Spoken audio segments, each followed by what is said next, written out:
Thomas the Tank Engine wouldn't stop being a DJ.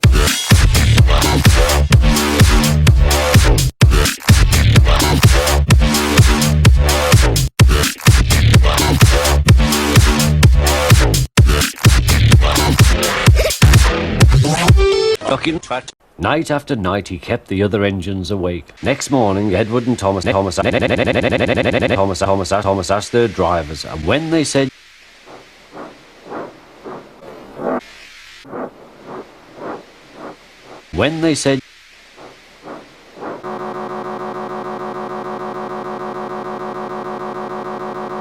stop, and I'm sorry, said Thomas. Shit.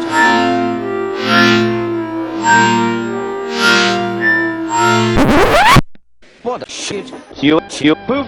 The other engines didn't take much notice, for Thomas was a dick about it all day.